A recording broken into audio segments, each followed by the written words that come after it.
Hi. Hope you're all doing well. You sons of bitches! Welcome back and forth through time and space. Yeah. Wow, what a mystical journey we've got planned for you today.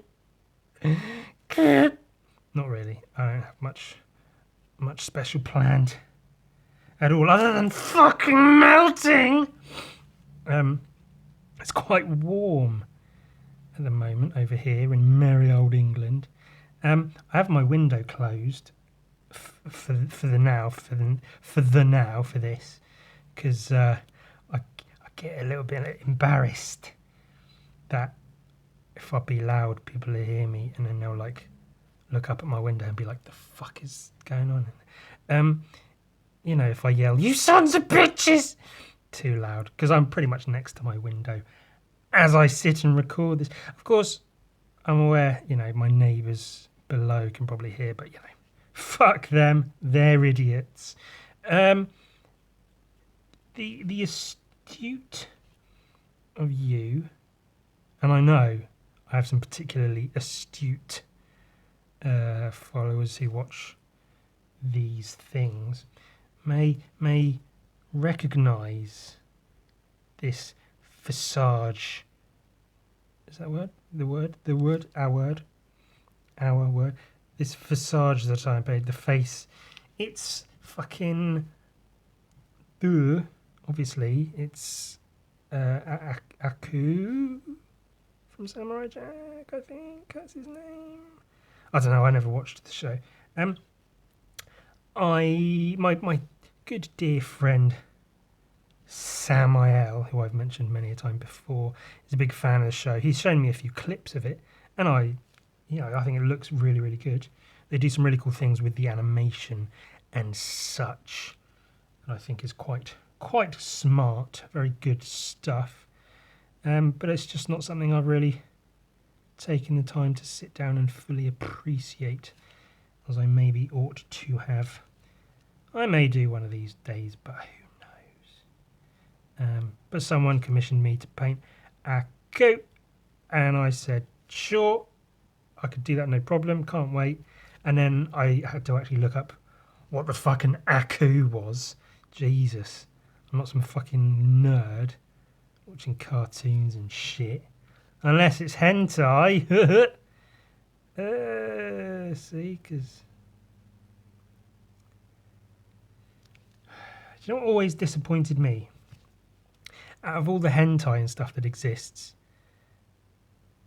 no one has done any, like, decent parody cartoon porn of, like, Western cartoons, specifically The Simpsons.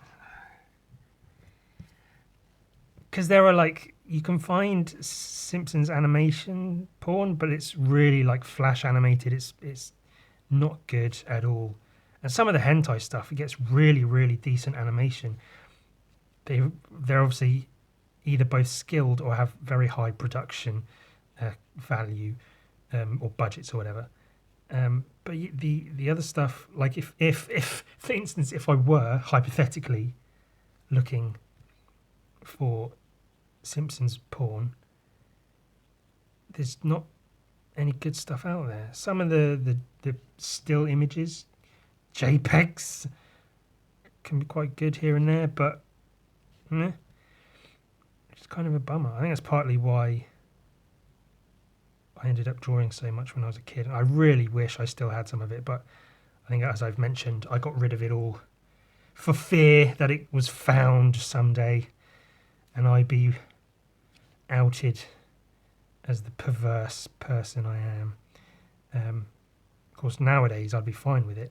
But back then, when I was living at home, it's not the sort of thing I want brought up over family dinner.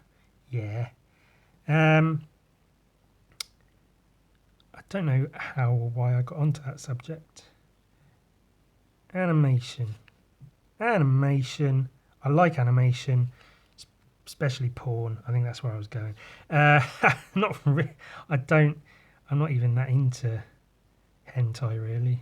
I was. I went through a period of really being into it, but then it's like very specific futa stuff. If you're aware of that, if not, Google it. I guess.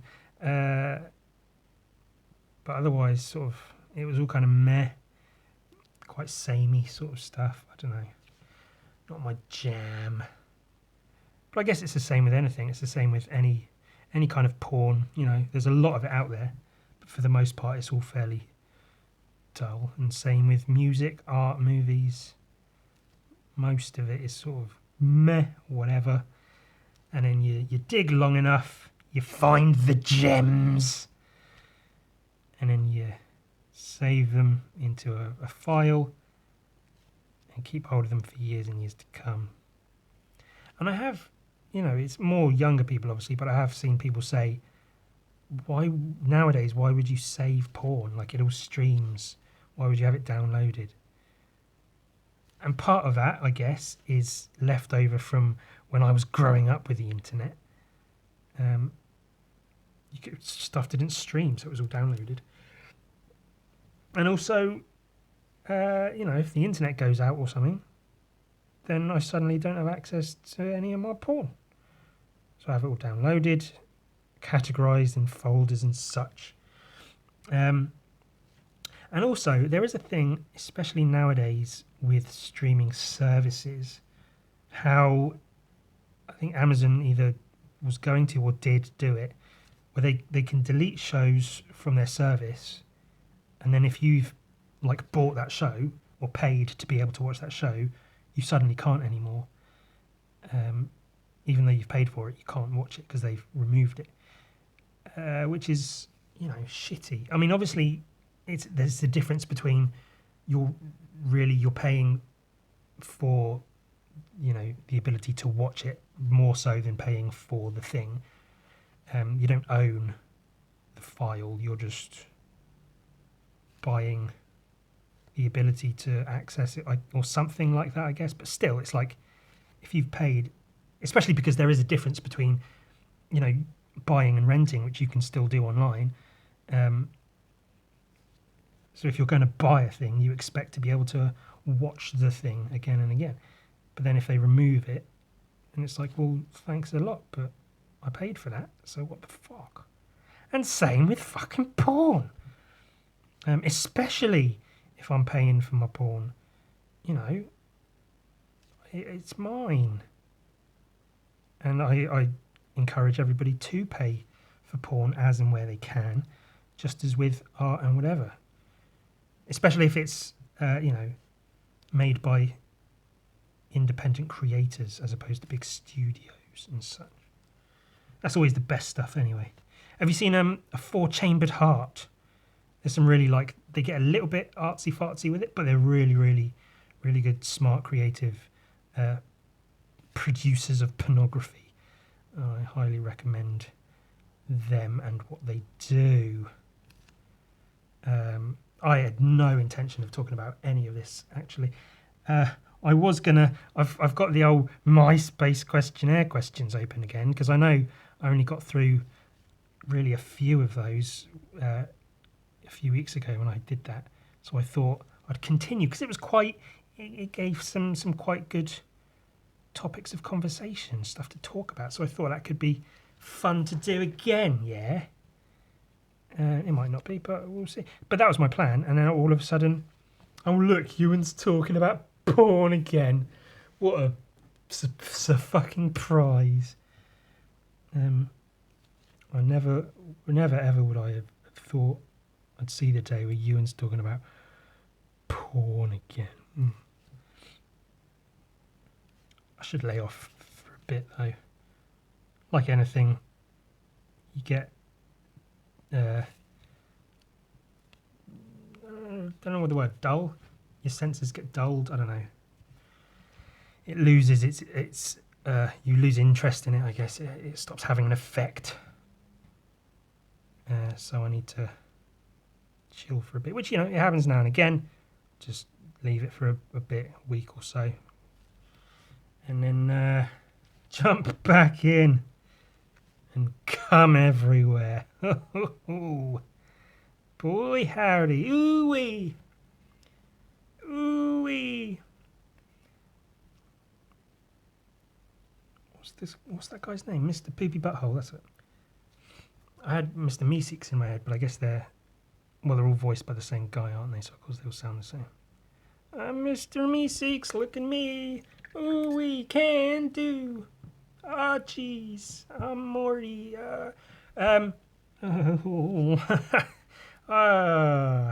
Hate. Oh, I've been working on in my head. I work on my videos in my head, and then that's where most of my working out gets done. Even for drawings and stuff, I tend to draw and paint things in my head first, and then go, okay, I've got it figured out. I'll do it like that. For the most part, that works. Sometimes it doesn't. Sometimes I do need to get on paper for a little practice and go, just make sure these colours work or this technique or whatever. But mostly, I work stuff out in my head. And then, like with commissions, a commission might take me longer because it's taken me longer to come up with an idea or figure out how I'm going to paint it or whatever. And then one day, what usually happens is one day suddenly it will click and I'll be like, cool, that's how I'll do it. And then I'll do a rough sketch and it'll work out fine. That I don't know if you saw I've got it here because I've not sent it away yet. This one, Patrick Bateman. My sorry, holding the paintbrush in my teeth. My American Psycho commission. That was a really cool commission to do, and I was a little bit worried because it's painting an existing character who's a human, but I didn't want to just paint a picture of Christian Bale as Patrick Bateman, because that's kind of like what's the point? Because you can just take a screenshot of any part of the film and then blow it up or whatever. So there's no point in painting directly from like a screen cap of the film. So I wanted to do something different with it. So I wanted to make it a slight like caricature or whatever. So I worked it out in my head for a little bit, a couple of days, and then I think that might be just about the only commission so far to have happened like that. First try, out the gate, did one rough drawing, that was fine, traced it onto the paper, painted it, and it was done, first try, which is very, very cool. I'm very glad. This one has taken quite a few tries because it's a very flat character. The animation style of Samurai Jack is very flat.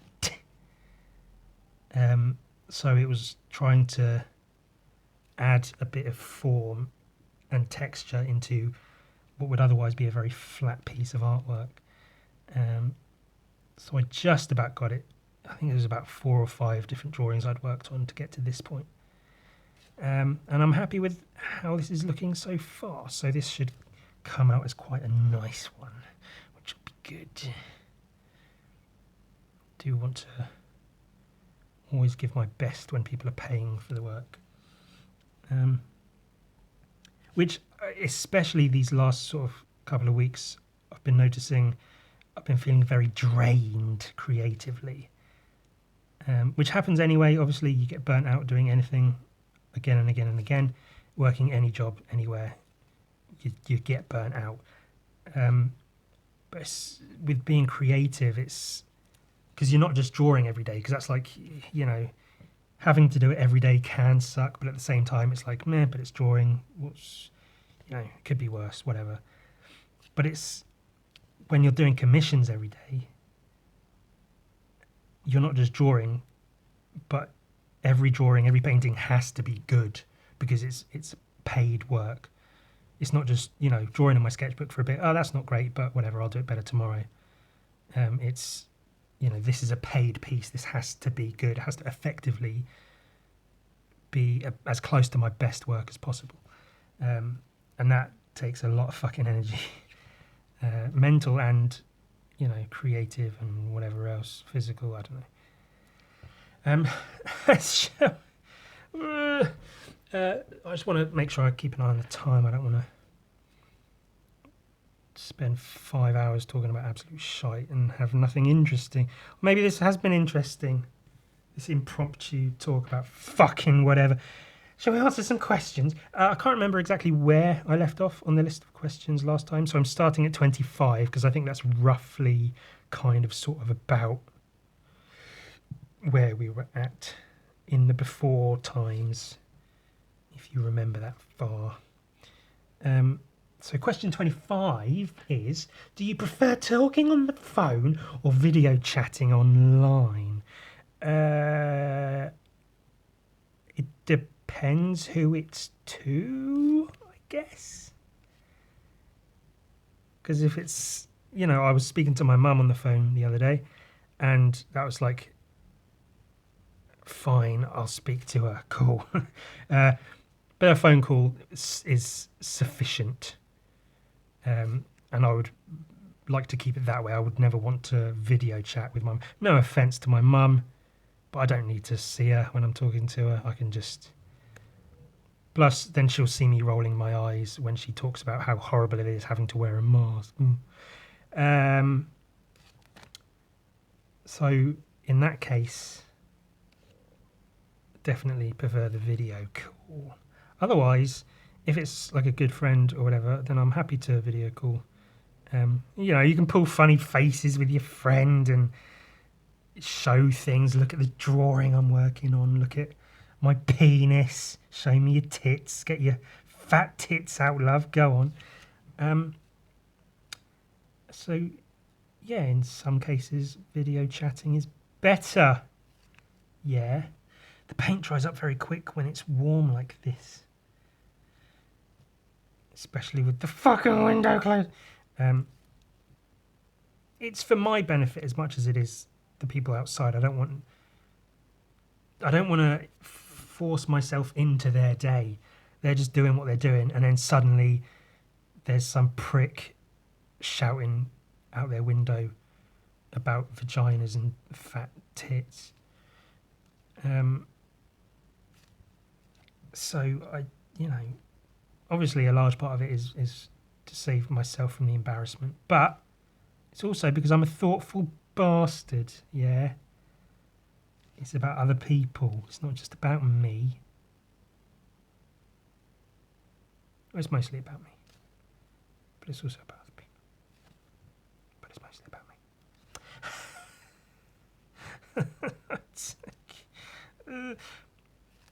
Yeah, it's coming along quite nicely. I like the form. Trying to get some texture in it so it's not too flat. Kind of goes without saying, really, doesn't it? I'm trying to get some texture in it so it's not too flat. Didn't even need to say that shit, you fucking arsehole. Question 26. Are you happy with the person you've become? Aww. Actually, yes and no to that one, I think. Because, yes, in a way, because I think as I recently said in a video, I've been very recently dealing with and coming to terms with a lot of, I don't want to say issues, but yeah, like issues I've had in the past, and dealing with the person I was, certain beliefs I thought I held, which, weren't even necessarily my beliefs, but just things I had in my head that I figured was, the way to be. And I'm glad I'm not that anymore. And I'm also glad I'm not a certain... I don't know if I've told the story. I probably have, but fuck it, I'm going to tell it again. My brother was always a prick. Oh, if he's watching this, hi. We used to go on these camps with church, with like the youth of the church, go on these camps. And every year at the end, they'd give out these awards of like, who did the best, who won the wrestling competition, who did the most fucking dishes, I don't know, whatever, just, like you do at the end of schools, like who was the best at this, the best at that. They'd give out awards for that. One year, I got an award for being ewan, which I was like, oh, that's really cool. Thanks, guys. Like, that is literally gold star. You tried your best. Congratulations. Like, cool, thanks. But then I was pulled aside afterwards, and one of the people who was in charge of like a younger person, obviously, but not one of the adults, but they were in charge of deciding, you know, who gets what award, told me the actual award they wanted to give me was for not being my brother, for like not turning out as he did, because he was, you know, I'm sure he had his moments. He could be nice sometimes, but for the most part, he was just an irritating fuck. So they wanted to give me an award for turning into my own person and not turning into him. But they figured, especially in front of everyone, they couldn't really do that. They couldn't say for not being your brother. So they said for being Ewan, which, you know, was nice. It might be they just made up an excuse because they felt like they had to give me an award for something, I don't know, whatever. So in that respect, I'm happy with the person I've become. That I've worked hard to not become that guy, and I feel like I've achieved that. And you know, with being a full-time quote unquote artist now, I'm happy about that. There's still things I'm not happy with about myself that I wish I could do better in, that I, you know, in some respects am and am not working on. It's a very long answer for a very fairly uninteresting question, but hey, never mind it. Did I mention that I was working on videos? Because, yeah, I did, because then I started talking about working on ideas in my head. I'm just about ready to record, after working on them in my head, a video about using your hatred as a tool for creating things, and also one about something else entirely. I've forgotten, but it'll be a good one, I promise. I was quite happy with my Instagram models video. I was quite happy with how that came out. I hadn't done a video like that in a while. I'd had that idea for a while, and now I've done it, and I'm pretty happy with it. And that's got me more in the mood to be like, cool, okay, yeah, I remember how to do this. And I'd like to do more videos in that style of me talking to the camera with little, you know, little bits inserted, maybe some drawings and diagrams and things. So I've got a couple more of those that I'll hopefully be filming in the next week or so, which will be quite cool.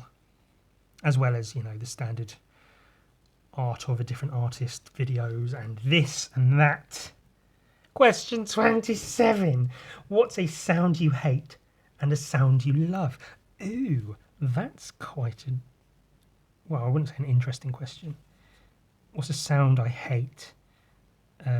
Oh, okay. Especially... I hear this one a lot more now. The area I live in is quite a student area. There's a lot of like bars and clubs around. For the last few months, it's almost been bliss because it's been so quiet because of the lockdowns and quarantines and stuff. But of course, you know, they're easing restrictions, places are open, the weather's nicer. So what I'm hearing a lot of is, "Oh, yeah, mate, oh, we do, oh, yeah, son, all right, son, go on, be fucking, okay, yeah, have a fucking drink, mate, you fucking what? Oh, you fucking what, mate? You fucking talk to me like that, you fucking piece of... Oh, if I fucking bang your girl, mate, you what? You what, son? Get away,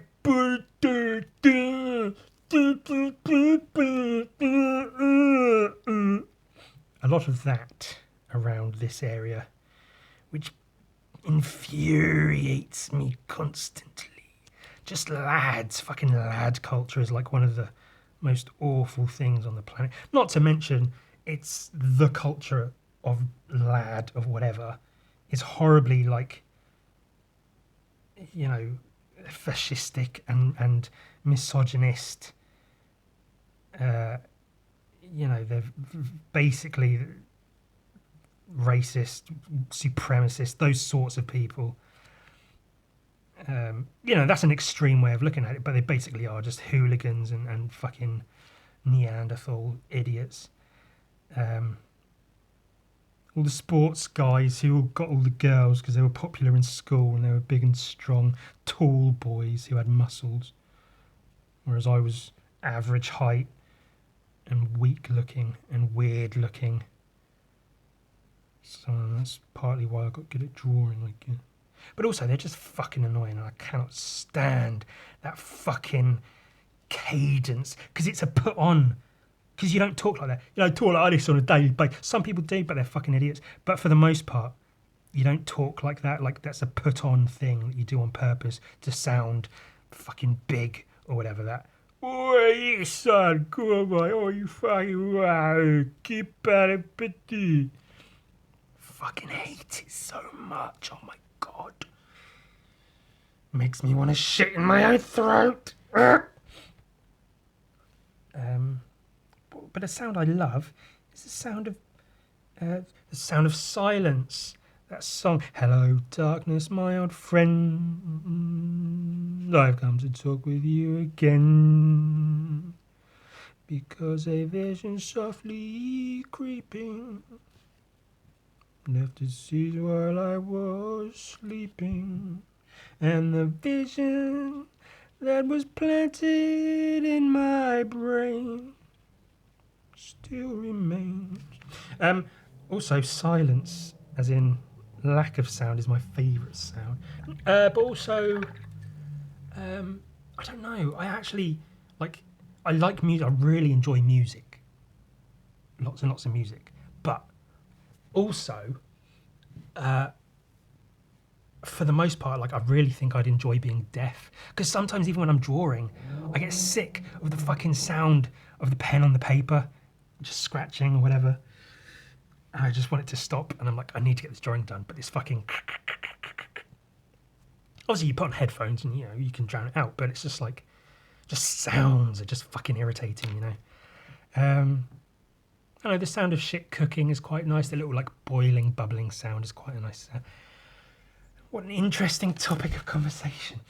28, what's your biggest what if? Ooh, okay.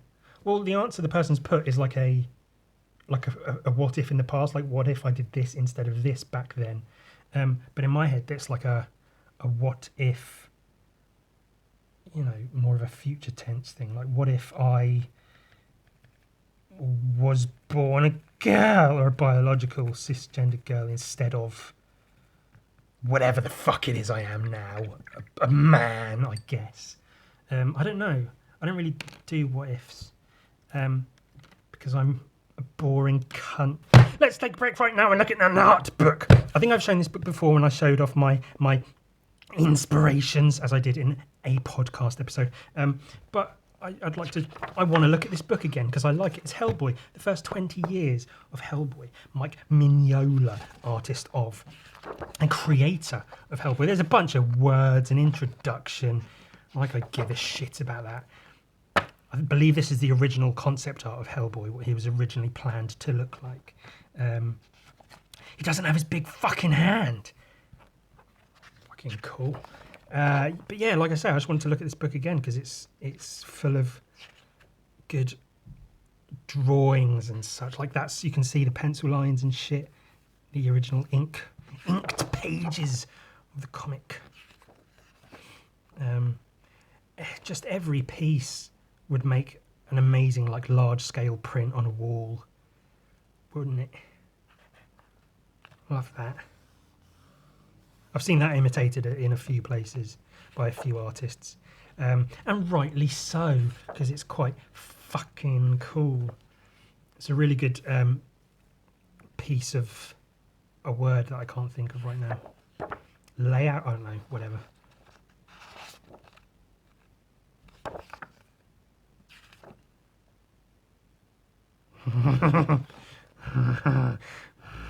Yummy, yummy. I think there's more to it. It's not just... Yeah, there's like drawings and stuff. It's not all just covers and things. Oh, that's nice. I like that a lot. Little thumbnail sketches, ideas of the spear. And then that, and it's watercolour as well. It's really, really cool. It's so precise with all his lines. which I mean makes sense. Like, I can be precise if it's like a final piece, but I don't like to be. I like rough, jagged shit, but I also like this. God, that's nice. That's good. Ooh. Ooh, again, the thumbnails and then the thing. The colours in that are amazing. Blues and greys, and then the yellows and weird little cherub things. That's cool. I think that's what I do with every art book I show, is most pages I just go, oh, that's cool. Oh, that's cool too.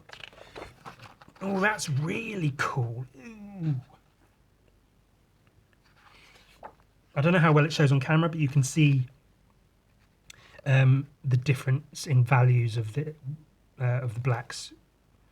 You can see like the brush strokes in the inking process, which is quite cool to see. It's not solid black.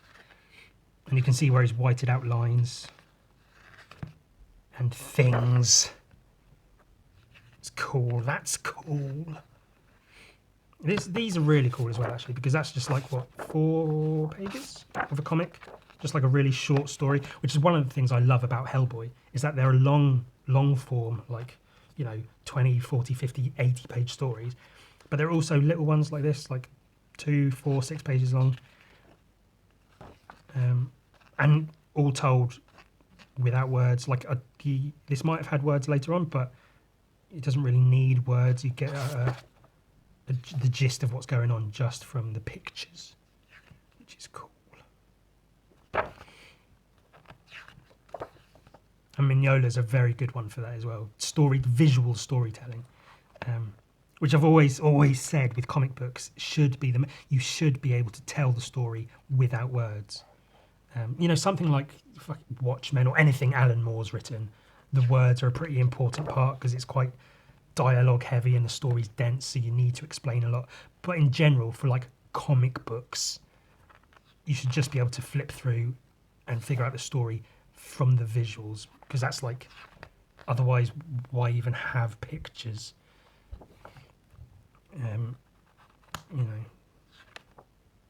Just have a couple of pages of writing and go, oh, that's the story I get. But not to say every comic should be like that, because then that diminishes the quality of the comics that are specifically like that, which is good. And it's the same with films as well. Any film with narration in it is automatically like 50% worse than it would be without narration. And there's been examples of that. Blade Runner, for one, the original, had loads of really... I think the original cut had loads of Harrison Ford's character, is it Deckard? Like narrating a load of shit, but he was narrating shit that you were watching happen, so it's like, why even have it? And then there was a director's cut or something, and that took it out, and you go, oh, this is actually a better film without it. And also, if you feel you have to have narration to explain things, then you're not making your film well enough, because you're supposed to be able to tell a story, which is why it's a visual medium, because you're supposed to be able to tell the story with the visuals. And, have talking and shit in the film, cool, by all means, but if you can't figure out what's going on by just watching the thing, then you should... These watercolours are so nice, man. God, it's fucking good. Sexy, sexy swastika. That was a joke. Don't worry. Of course, the first time I saw Ghost in the Shell 2, Ghost in the Shell 1 is fantastic. Ghost in the Shell 2 is okay. Visually, amazing. The first time I saw it was in Japanese with no subtitles, because that was the only one I could find to download illegally. Didn't have a fucking clue what was going on, because it's quite a complex, dense film, and without them talking and explaining, you really don't know what's happening, because there's a lot going on. There's like dream sequences and flashbacks and flash forwards and shit. So a film like that, you kind of need some context from the conversation. But Not every film. That's really nice. It's a really good amount of black and white as well, which is something to really, because a lot of comics nowadays, the artists will literally draw like the outlines of shit and, you know, indicate where black needs to be. But if you look at like the inks for a lot of modern comics, it's just like kind of weak looking outlines, and there's a lot of white on the page because the colorist usually fills in the rest of it and makes it look like a good image. And, you know, you can argue that it does or doesn't make it look good. But when you see shit like this, it's got a lot more weight to it. It feels like a much stronger image, having all that black holding the lines down on the page. Yeah, you need that. That's cool. That's cool. That's cool. When you're doing washes as well, so grayscale washes, very, very cool. But I've seen a lot of people do grayscale washes and not have them get dark enough in the shadows. So this is good because it's still grayscale, because this isn't really like deep black, but it's dark enough that it's got weight to it. It's not too wishy-washy. It gets wishy-washy where it needs to, where it fades, but it still holds it down in the shadows. See, we're not just looking at every page going, that's cool. We're learning as well, yeah. Love that hand. It's quite cartoony, but it, you know, it's as good as it needs to be. And it's Mike Mignola, so everything he touches is fucking gold. I'd love to see pieces of his that he isn't really happy with. I'd like to see that from a lot of artists, actually. Obviously, they are, like myself included, artists only really show the shit they are happy with because that's why they're willing to show them. It's because they're happy with them. But I'd love to see, not necessarily see the artwork, but see what about that artwork the artist isn't happy with. Like, so you can see their mistakes, see where they, in their mind, they fucked up. You know, if it's scale or anatomy or composition or whatever. That'd be really interesting to see. Maybe I should try and do a podcast like that. Interview artists about artwork they've done that they fucking hate. Rather than like, oh, so tell us about this, you know, this book you won an award for. Isn't this really, really good? Yeah, but tell us about the shit that you don't like. Tell us about shit that went wrong. Tell us something fucking interesting. Go! Question 29. Do you believe in ghosts? How about aliens? Do I believe in ghosts and aliens? No. I don't believe in ghosts or aliens or spirits or energies, crystals or fucking psychics, mediums or smalls or larges. Yeah, I don't. That's the sort of thing I'd like to believe in, and I've tried genuinely put effort into believing in certain things like that, but it always comes down to just, no, it's just not true. There's no, it's not, there isn't. It's just silliness. I think it's wishful thinking for most people who do believe in that stuff. Like, they want to believe that, you know, the world can be this magical thing, or like, not the world specifically, but like life has this magical element to it, that it can be more than what it is. But my firm belief is that we all came from dust, and that's all we are. Call it stardust if you want, which I guess is technically correct. But it's just dust and dirt, and we're walking around. Things have gotten a bit silly, especially of late. Don't want to get too political, but you know. But yeah, it's not, there isn't any of that. I've seen quite a lot of stuff about, is it star seeds? These people that seem to genuinely believe they are part of this race that lives on this planet physically, but they're actually from space, from the stars, from some other like galactic dimension or something. And it's just like I would love to believe something like that. I'd love to have it in me to be like, yeah, this, and it's in the stars, and it's space. That's all cool shit. I love space and aliens and shit. I'd wish that was all true. But it just is. And I mean, as far as aliens go, I'm sure they're out there somewhere, but it's like not in any capacity that relates to anything remotely close to us, and not that we'd ever find out about. And I think, one of the arguments people make for like religion and stuff is that we exist as this weird random spot in the universe, and it's so specific that it has to be of design.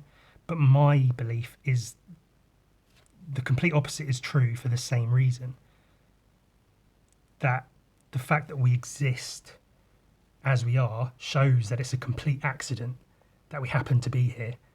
Like, is the chances of us, growing and living and thriving on this planet is so, like, our distance from the sun has to be so specific for the atmosphere to have been created, for life to have formed and grown into what it is now, that there's such a small chance of that happening. That almost shows that how accidental it is. And the fact that there's no other planets that, we can really see like ours just shows, again, that we're just one big accident. Like, it just happened. It just happened, literally. I can't think of any examples of, like, right now to give as like a metaphor or a simile, analogous to it, but I'm sure there's something out there to better describe just how big of an accident we all are. Some of us, fuck that one up.